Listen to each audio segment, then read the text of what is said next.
Welcome to the System Simplified podcast, where we feature top leaders who share stories on how to successfully systemize a business. Now, let's get started with the show.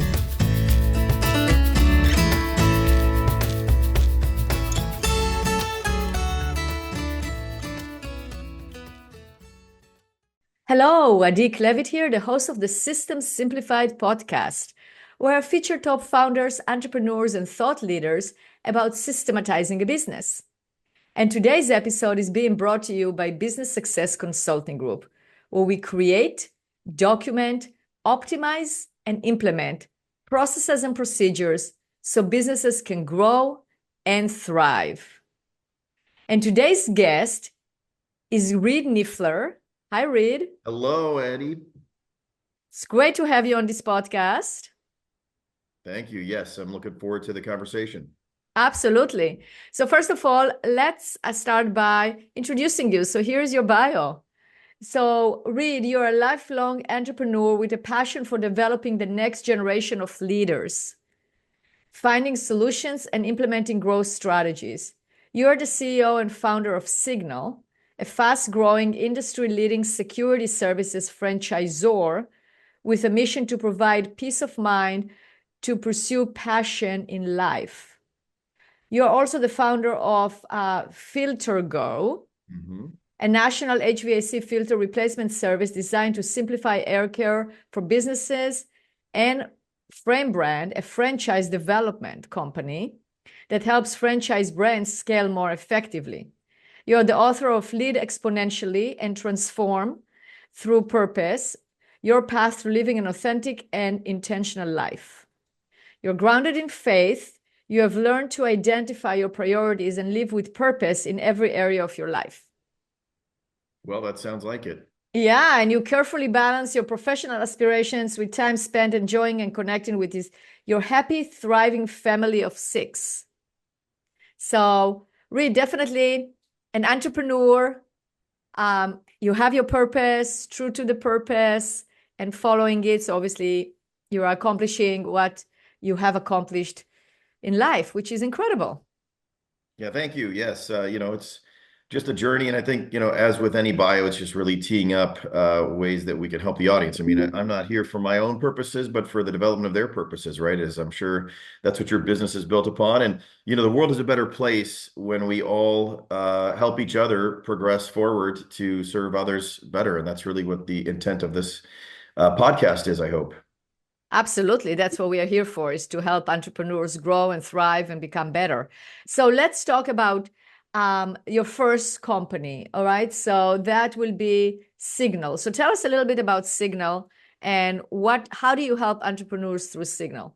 Yeah, so we're a franchisor of security services, so physical security services. And so ultimately, across the globe, you go to any environment and there's an opportunity at a commercial location or any, apartment complex in the United States, or any place where you feel that you may not have the ideal opportunity, you're going to have security there to make sure that you create peace of mind. And so we work through a franchise network of entrepreneurs that are, in many cases, former police or military, or individuals that want to own a service business. And so as a franchisor, we establish a structure that gives them a very high probability of success. And so they have our technology, the platform that they can approach and create efficiencies within their business. And then we train them to go and, get clients and continue to grow and expand, and then help them to, build on their entrepreneurial journey. And so having started that now 19 years ago, I have franchisees that started within the first year and a half that I started that are still with me and have grown thriving businesses. And so we support them through that process. So we're in 48 states in the United States, and then we continue to expand across the globe in multiple countries as well. That's wonderful. Now, we are all about processes and procedures. That's what we do. We create processes and procedures for companies, and we often hear, oh yeah, like the McDonald's, we're the McDonald's in terms of like, I want to run my business like that everything is documented and we know what we're doing and there is continuity and there is consistency. Is that one of the benefits of having a franchisor, franchisee? Absolutely. I think, as I started as an entrepreneur early on, as every entrepreneur, right? You have an idea of the direction you're going and you know what makes sense and works. But then something may work with 1 or 10 or 20 people. But then as you get to a scale of 20 to 100 people, you're like, wait a minute, this isn't as efficient anymore. And so that's where your process and procedures come in. And likewise, I think even as you had franchisees, I mean, I remember signing the first franchisee. I mean, I answered every question for them, literally. I mean, they called me on the most basic questions, but then I realized, okay, that's not scalable. And also, as you get your second, third, fourth, fifth, 10th franchisee, their questions become very similar. And so you Right. create a process that says, okay, they're going to ask this question at this stage. And so then we divide that into what we call our phases. And at their early stage, the first phase in our business is between $0.5 million a year. They have questions at that phase that aren't going to be the same questions they have at $500,000 to $1 million. That's That right. first phase, they're going to have 8 to 10 clients, maybe 15 to 20 clients as they hit the edge of that. And so then they begin to see routine. And then the next phase is that $500,000 to $1 million. So their questions change and we build a system for that. And then it's $1 million to $2.5 million. And really at that stage, I think is where you can't operate without systems. And people don't look at this necessarily as an individual until they get to that phase, but we can only manage so many relationships. It's said that humans can manage about 80 relationships well at any given time. And so when you get to about $1 million to $2.5 million in our business, there's about 150 to 200 relationships you're managing. So you need other people to manage those relationships. And as an entrepreneur and you're handing that off, Right. that's where you can stagnate or become stale. And if you don't have processes, you're going to be exposed. And so that's what a franchisor can help you do. And then most importantly, and this will lead into, I'm sure, the way your business operates. If you don't have sales or processes and systems, you can't sell your business because people are going to buy the chaos and they don't want it. But if they have a structure and a system they can step into, they'll buy that. And so it really diminishes your ability to get a secondary buyer for your business if you don't have processes and procedures. That's absolutely true. And I couldn't agree more. We work with many clients that we're selling the business also, but we're also clients that buy businesses and they don't have it. So then they need to document, which is definitely more painful because some of the knowledge is already lost and you have to make sure that people are not living so you don't lose the knowledge, etc. That's for sure. And I think also, it doesn't give you the ability to adjust if you don't have processes defined, especially in this day and age. Right. One of the things we do for all of our brands is a journey map.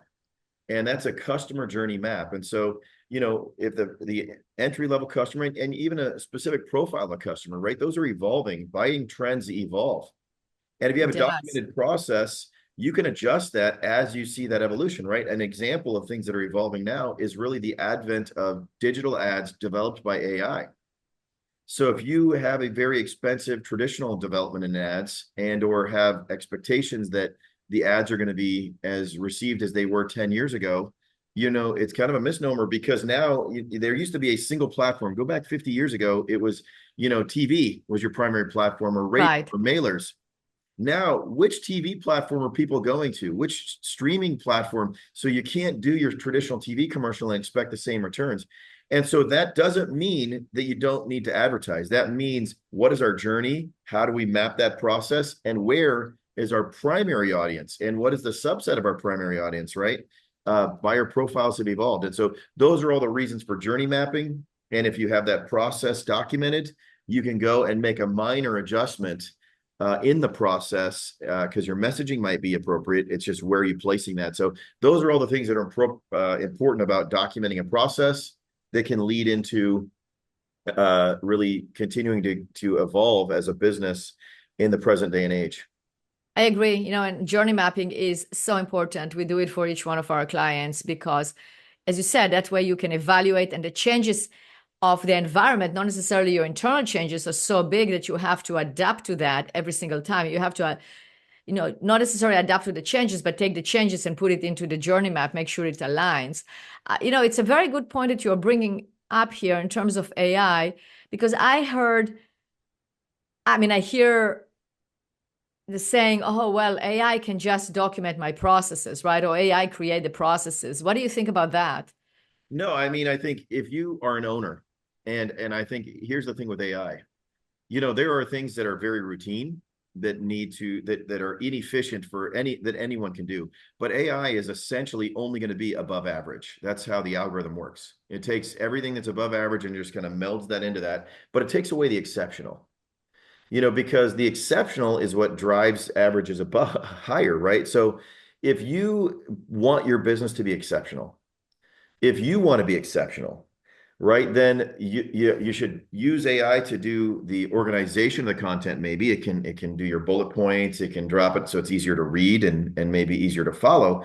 But your processes should be the exceptional process you've delivered, right? If you go, look at any business that's exceptional, it's not exceptional because the documentation, was, done by AI. It's exceptional because somebody really thought through a way to challenge the status quo, right? AI will not challenge the status quo. It'll only reinforce it. That's just the inherent nature of how the algorithm works.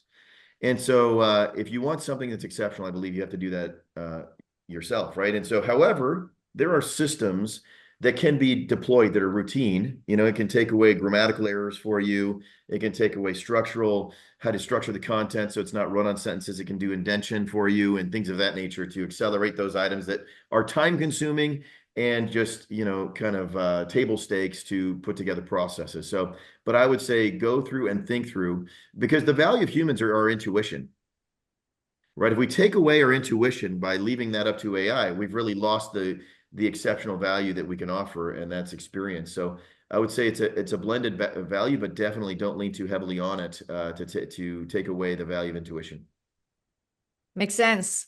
It's a debate. It's not even a debate. It's just something that we all trying to figure out, and it's definitely very Sure. useful. But I agree with your viewpoint. All right, so let's talk about your book. So it's Lead Exponentially and Transform Through Purpose. So Mm-hmm. it's your path to living an authentic and intentional life.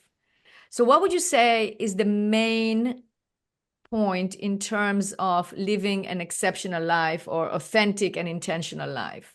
Yeah, so I think the first book was that Transform Through Purpose, and the follow-up book was Lead Exponentially. And so the first thing is I believe, as we talk about that authentic part, in the age of AI, authenticity is currency. So if you can tell, or eventually you can see that artificial intelligence, we want to have an authentic conversation just like we're having now.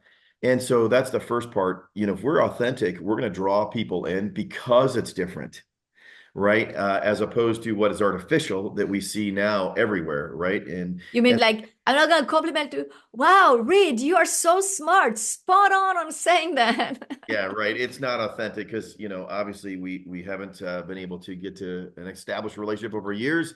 And so you're just saying that in the environment, right? So that's inauthentic. However, if we get an authentic compliment from somebody that we know well and understands our work, and we recognize, the impact they're having, that is much more valuable than something that's an online like or comment that's there, right? So, but that first book is Well, I really, think I think regardless, like I mean, I was just joking a little bit, but yeah, sure, I do see the value. Like like we are having a very deep conversation with ideas that we both align on, sure, and when it comes from a human, you know that they thought about it. When it sure, comes from a yes, machine that is already programmed to give you a right. compliment, and although the machine usually also tells you why they're complimenting you, but you know that that's what they were being programmed, find good things that they said and compliment them on that, which is great, which is good. It's better than slap in the face. But when if I have that reaction, that's a genuine reaction because it did resonate with me, and then I'm Yeah, communicating that. precisely. Yeah. And so back to the original book, though, it's really as we are choosing where we want to spend our lives and time, purpose is where it starts. And we're always better when we're under a leader that understands their purpose. Yeah. Right. If a leader is lost and they don't know what they're doing and ultimately why they're there, and they're just trying to figure it out, right? It's going to be difficult for the people that are in that organization. And so that first book is really saying, okay, we were created on purpose for a purpose. And so I understood that, in my late 20s, early 30s, that helped me start these organizations, right? My purpose statement is through intuitive interaction, propel leaders over their self-imposed barriers to live out their unique purpose. And so intuitive interaction is this engagement we're having now, right? Where we're talking back and forth. And then hopefully, the audience is leaders that I will propel, right, move forward. And so the comments that I'm providing, the context we're having, the conversation we're engaging in should hopefully propel them forward. And what I recognize is a lot of those are self-imposed barriers, things that we believe about ourselves or that we don't know, and that if we decide to move forward or through them, then we can ultimately help others live their unique purpose. And so that's what I'm trying to achieve with that. That was my purpose statement. And so then this business that I'm in now, it aligns with that, right? I have intuitive interaction with my franchisees. They're leaders as franchisees. Their self-imposed barriers are their experience in launching and building a business. And their unique purpose is ultimately owning this business, right? And so once I clarified my purpose, it gave me clarity on what businesses to start and how I should lead those businesses. And so that is what the premise of that book is. And it gives you a structure of how, one, to define your purpose, and then two, how to structurally live that purpose, right? Hourly, daily, annually, so that you can stay in alignment with that. Because if we've defined our purpose and then we don't follow the path of that purpose, again, we're going to be in conflict. And so we want to make sure we're walking down the path we're defined. And so the second book is saying, okay, now we know our purpose. We're leading our organizations now, but how do we develop a multi-generational leadership? And so my target audience is actually the individuals, the people I'm contemplating or thinking of when I provide these comments are the people that work for the individuals that are listening to this podcast. Because I know that the individuals that are listening to this podcast, if they become better leaders, the people most greatly impacted are the ones that work or are underneath them. And I know as a leader, if I improve my skills, the employment, the employees and the environment, or the people that I'm leading, their lives hopefully are getting better. And so it's not about the leader necessarily. Of course, that's the person we're working through, because their lives will be better when their team's lives are better. But it's truly the impacting those lives. And then they can go and desire to be a leader because they're under a good leader, right? And that's the exponential component. And then our world continues to evolve and advance as we're developing the next generation leader, and through that, they're developing the next generation leader after that.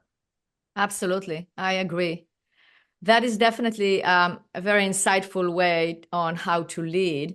And you obviously apply it with your franchisees and in your own business. Mm-hmm. That's very good. So, Reed, if our listeners would like to ask you more questions, get a hold of you, find out more about you, buy your books, how do they do that?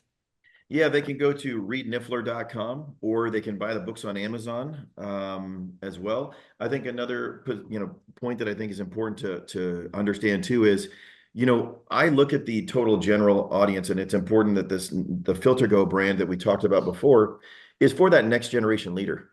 Right. I think, Signal is a business that I've established 20 years ago. And I remember starting my career, and I valued opportunity, and I didn't really care where I lived or what my work schedule was necessarily. I wanted opportunity, right, where I could progress in my career. This next generation values autonomy, meaning flexibility within their schedule and life, and they want to find the best opportunity in that. And so in that vein, that's what led to the development of the next two businesses, Frame Brand and FilterGo. Frame Brand is a technology platform that allows us to have autonomy to operate franchise concepts. So it works much like a point of sale system at a retail location. However, the difference is it's on your phone, much like Uber, as opposed to on a computer that you have to sit at a terminal. And so that gives the autonomy we're looking for. We're not tethered to a site or a location where we have to be there every hour that it's open. We can now have flexibility just like Uber has. And then the next platform is going to be a man in a van concept that gives this 20-year-old or the next generation an opportunity to provide and own their own business, working when they want to, providing a service that is needed at a income that is there. And so I think it's not only that we have the conversation like we're having now that says, how do we develop the next generation leader? It's we give them an opportunity to align. And so that's why I built those businesses, because I think theoretically we have these conversations, but then practically, how do they align with the next generation? And so that's why I built those businesses, is so that in theory, we can help them see the future, but also practically they can align and invest in those opportunities for themselves. That's beautiful, because that is really executing on your purpose, which is very admirable. So thank you for sharing that. And definitely I invite our listeners and encourage our listeners to reach out to you, because this conversation has to be continued, and they need to find out more on how to actually execute on it. So thank you, Reed, for being a guest on this podcast. Yeah, thank you. It was a great conversation.